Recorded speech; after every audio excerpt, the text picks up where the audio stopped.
fastest hound dog in the state of Maine. In offering the public the finest in Maine stories, the Friendship Academy of Folklore has recorded the fastest hound dog in the state of Maine with pride, and a short preface may be in order.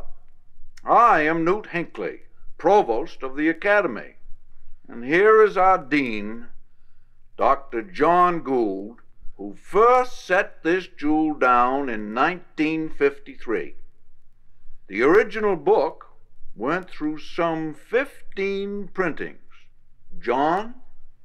Yes, Newt, this story belongs to the old days before modern tourism, when people came to Maine for really relaxed vacations, before we had motion pictures and, of course, radio and television.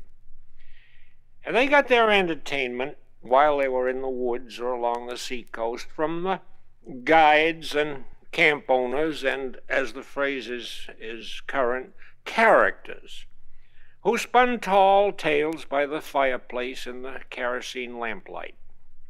There is a Whittapitlock, there is a Mattawamkeag, and there is a Bangor Aroostook Railroad.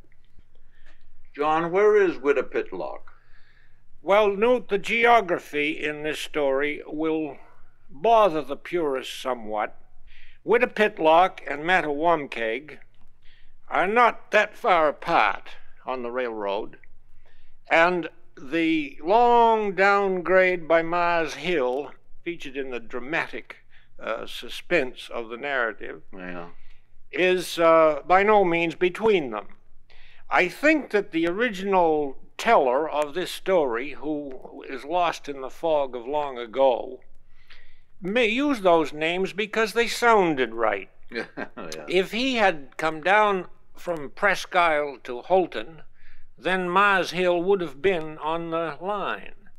But he chose to come from Whittapitlock down to Mattawamkeag, and he had to hike Mars Hill in some 150 miles out of its way to be in the story. Yeah. He could, I suppose, just as well have come from Mooselook-Maguntic down to Cobbessacounty. We've got plenty of such names in Maine, but he didn't. He selected these. Well, all right. So pull up your rocking chairs to an imaginary white birch fire in a log camp somewhere in Maine.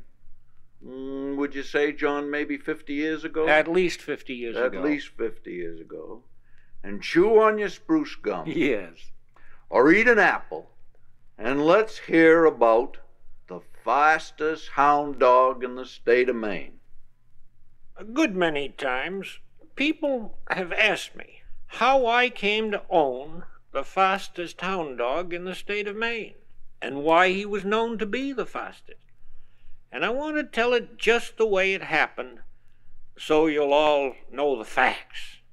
I came from Whittapitlock, where I was living at the time, down to Mattawamkeag on the Bangor Aroostook Railroad one day to buy myself a hound dog. Up to Whittapitlock, we was having a run on long-legged rabbits then, and I didn't want none of these short-legged dogs that can run all day and not move any. I wanted one with rangy pins that could get close enough to a Whittapitlock rabbit so he'd exert himself and know he was being chased. Well, the short-legged dogs we'd been using was no good at all, and I says to myself, the hell with that. So I set out on purpose to find me a dog that was high-posted, limber and lickety, clever and able. And why I came down to Mattawamkeag, I don't rightly know. But I'm quite a cuss on dogs and have a sense of smelling them out once I know what I want. So here I was in Mattawamkeag, and not knowing a soul there. But I wandered around thinking if they had a likely dog in those parts, I'd soon find out. And if they want, I'd know that too, and no harm done. Well, I circulated some, and made up my mind it was a day thrown away. And I started back to the depot. meaning to pick up a copy of the Bangor Daily News to read on the train going home. And to get there quicker, I cut across and came up onto the back end of a barn. And when I did, I had this premonition of dog. And I says to myself that I'd been led to this barn by some power unknown. So I said to myself, dog. And just as I did, they commenced to bark.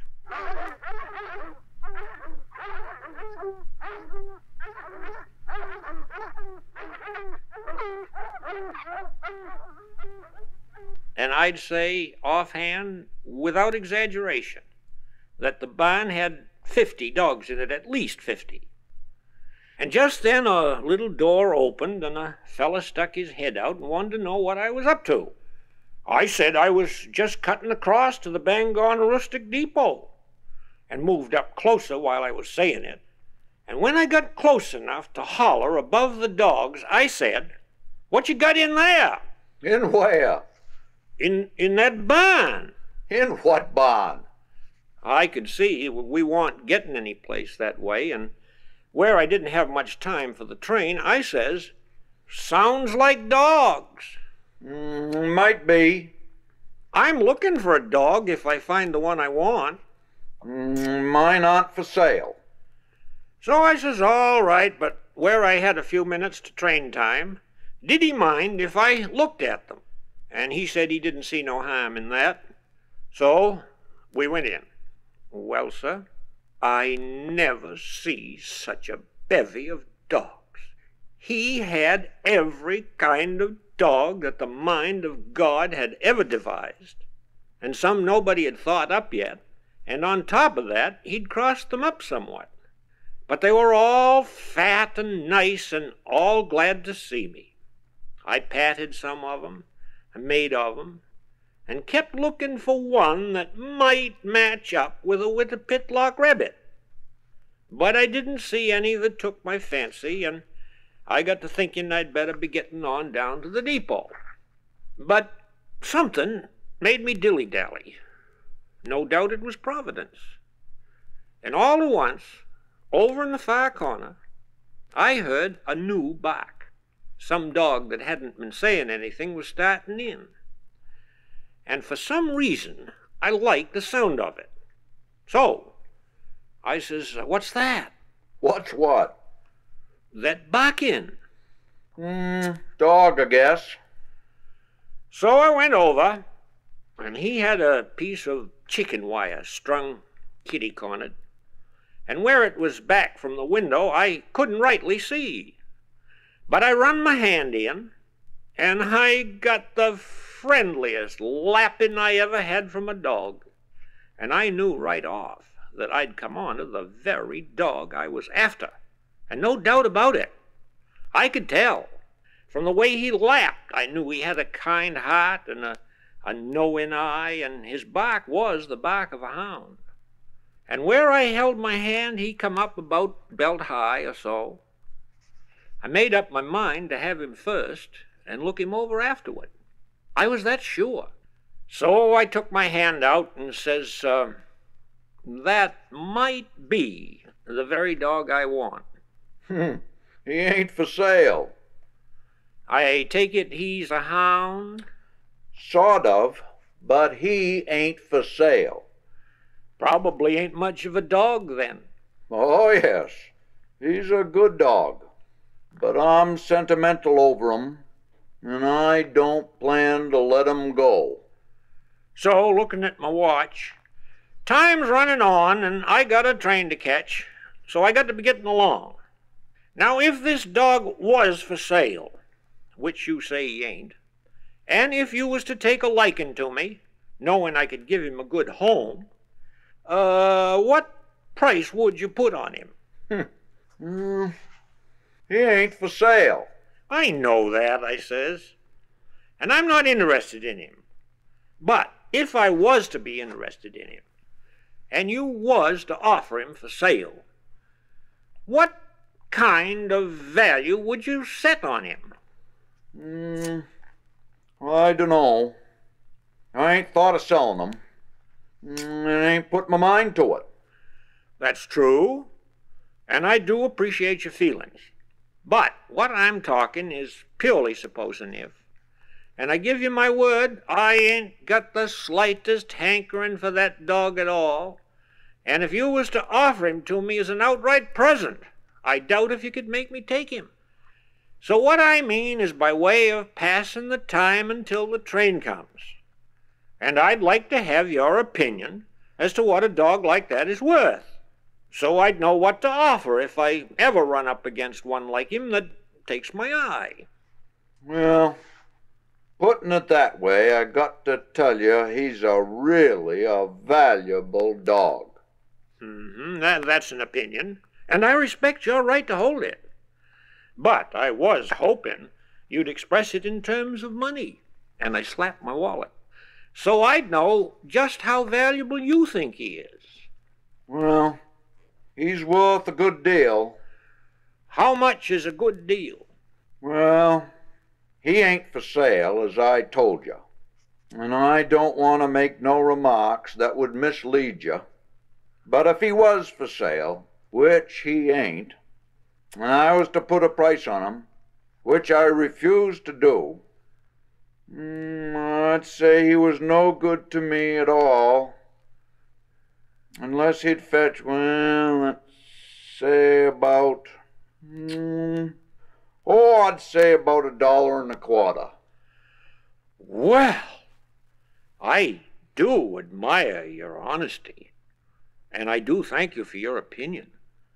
But I can see that your sentimental attachment for him has given you some erroneous ideas.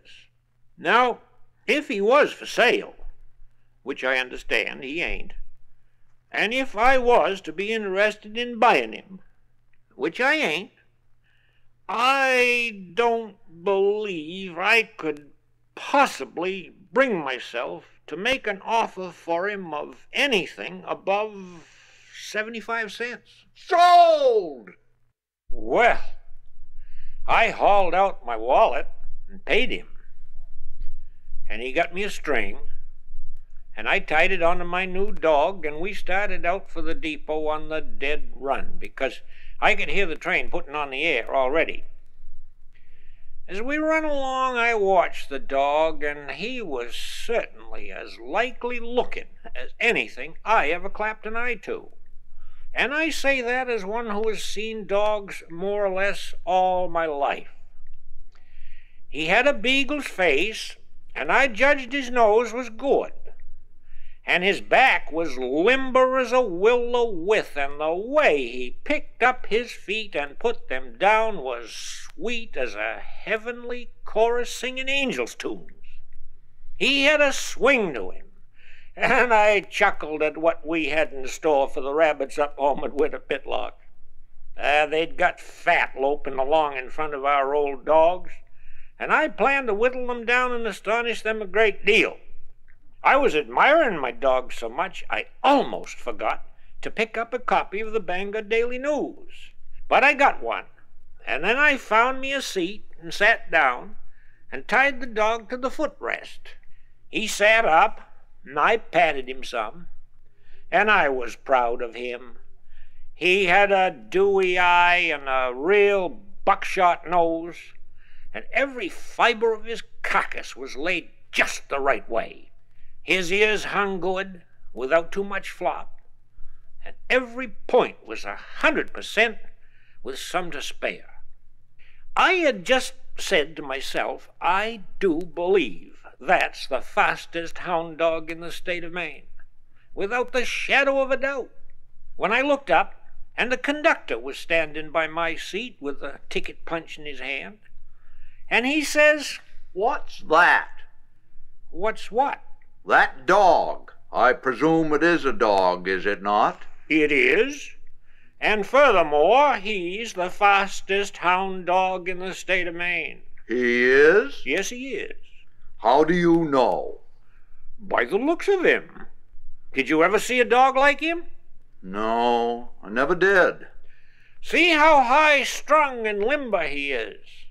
His hind legs is like a kangaroo, and the way his front ones hang on the bias, he couldn't interfere if he had to. That's for speed. Notice his nose and his knowing eye. You can see for yourself. He don't look so fast to me. He is. Where'd you get him? Right here in Mattawamkeag. He's bred, I says, patting the dog. How's he bred? Down the line. His late mother was a beagle, as you can see. And for a nose, you give me a beagle and I can be happy. Without a doubt, she had the longest pedigree papers ever registered. Although I'm not a hand myself to care about papers if the breeding is good. That's right. What was his father? His father was mostly Mattawamkeag, and that's where he gets his ranginess and high-wheeled conformation. I see. Well, you can't take a dog in the coaches of the Bangor Aroostook Railroad, so you gotta get him out of here. Well, sir, for a minute I was floored, as I hadn't thought of that. But I says, well, I got to get this dog home to Wittapitlock, and I got a ticket. And I don't see what harm he'll do sitting here at my feet. And where he's the fastest hound dog in the state of Maine, it seems as if we might stretch a point. The Bangor and Aroostook Railroad don't stretch no points. And the rule is no dogs in the coaches. So you gotta get 'em out of here. You can put 'em in a baggage car, on leash and muzzled. Well, there. Now we're talking sense. Which way is the baggage car, front or back? There ain't no baggage car on this train. Then I got rights, and I plan to take my dog home, so we're going to stay right here. Oh, no, you ain't. You got to get 'em off the train, and you got to get 'em off quick, because we're only an hour late now, and we don't want to get any later. So I says with a sudden bright idea, I tell you what I'll do then. I'll just tie my dog to the back platform of the last car, and while we run up to Wittapitlock, he can trot along behind the train, and it'll give him a little exercise and won't break no rules of the railroad. It might not break any rules of the railroad, but it sure would be a dirty trick on the dog. He'd get drugged to death the first mile. Well, that kind of heisted my dander. So I says, there ain't no train the Bangor Aroostook runs could drug that dog to death, mister, I says. And I put real meaning into that mister. I says, that's the fastest hound dog in the state of Maine. And if you could run your trains half as well, you wouldn't be no hour late right now. That kind of made him set up and take notice, and I could see it was a telling blow. I got up real mad and untied the string, and the dog and I walked back through the train, holding our heads high and not taking any guff from anybody. All the way back, the conductor kept telling me I couldn't tie the dog on back, that he'd get drugged to death, and it was cruelty to dumb animals. This dog ain't so dumb, I says, but what he could find somebody dumber if he was to look. And I put the dog down on the tracks behind the train and let out the rope to give him free slack to play around with. And while I was doing it, the conductor said something about how he was willing to bet money the dog would never set eyes on Wittapitlock. Money, I says, is a born conversationalist, and I slapped my wallet. And I'm always keen-eared to hear it talk. That kind of stopped him for a minute. But he says, All right, I'll tell you what I'll do. I'm a sporting man, and I'll just make you a bet. I bet you 25 cents that that dog is dead when we get to Wittapitlock. Look, I says, I'm a sporting man myself, and I don't mind saying so. And I'd just as lief take your money as anybody's. But up to Wittapitlock, where I come from, it's the same as an insult to mention any such minimal amount as that. If you'll haul out your wallet and make a bet that's got some meat on its ribs, I'm with you and ready to do business. I didn't want him to think I lacked confidence in my dog. So he says, "Well, then you say how much." And he hauled out his wallet. So I says, well, it ought to be enough to make it interesting, and I don't think we should mention any sum that wouldn't make it worthwhile to the dog. "How much, then?" Well, what do you say to 50 cents? "Done." I finished tying on the dog, and we went back in the coach and got a runner to hold the money. And while the conductor went to taking up tickets, I sat down and commenced reading the Bangor Daily News, and I put the whole matter out of my mind. I chanced to look up after a while and saw we were humming right along, and I thought to myself that if we kept this up, I ought to get home in fair season. And just then the conductor came back, braced himself against my seat, and said, "We're going right along now. Seemed to be. We've made up 45 minutes. That's good. How about the dog?" What dog is that?" "The one we tied on back. He's probably dead by now." But I had confidence in that dog. So I says, no, I don't think so. But there's a good way to find out. So we went out back, and there was the dog all right. He wasn't even breathing hard, just loping along at an easy gait, holding his head high, and lifting the slack of the rope with his teeth so he wouldn't trip over it, and spacing his steps so the ties came right. And I could see that the conductor was really disappointed. So I says, to rub it in a little, I says, do you want to pay me now? "No, sir. I admit I expect him to be in worse case, but we're still a long ways from Wittapitlock, and your money ain't riding on no sure thing.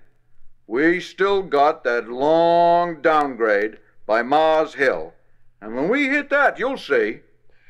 Well, I tried to read the Bangor Daily News, but every time I'd get settled down, the conductor would come by and want to look at the dog. So we'd go back, and every time we did, he was coming along at an easy clip, just gearing his speed to the lay of the ties, not trying to gain any. And I can tell you that conductor was a mighty sick man, thinking how his 50 cents was as good as gone and nothing to show for it. But he kept saying, "You just wait. When we get to that long downgrade by Mars Hill, he'll be drugged to death." Well, I was sitting with one foot up, reading the Bangor Daily News, and I turned a page and happened to look out the window. And I almost swallowed my teeth, if I'd had them in, at the way the State of Maine was galloping by. We were hypering, just tearing. And I says to myself, that conductor has got the engineer in cahoots, and they're piling on the steam just to get my 50 cents. And just then the conductor came by, and he had a smile on his face, and I could see he was pretty pleased at the way we were going. He says, "This is that long downgrade by Mars Hill." "It is?" "Yes, sir, and we're moving right along. "Does seem so." Running 35 minutes ahead of schedule. "Is that so?" "We generally open things up along in here." "Well, I can see we're going right along," I says. "How do you suppose he's making out?" Who's that?" "The dog." "Oh, the dog. I put him completely out of my mind. I'm glad you spoke of him." "Don't you think we better go back and look at him?" "No, he's all right. You don't need to worry none about him. I don't think the Bangor Aroostook is likely to bother him much." "Let's go look at him." "Well, we can if you want to. but I doubt if it's going to make you feel any better. To tell you the truth, though, I had begun to mistrust things some, and I didn't like the way the train was hightailing it along. I do believe that's the fastest speed the Bangor Aroostook Railroad ever managed to get up to, and I couldn't help thinking how much it was costing them in coal just to protect that 50 cents.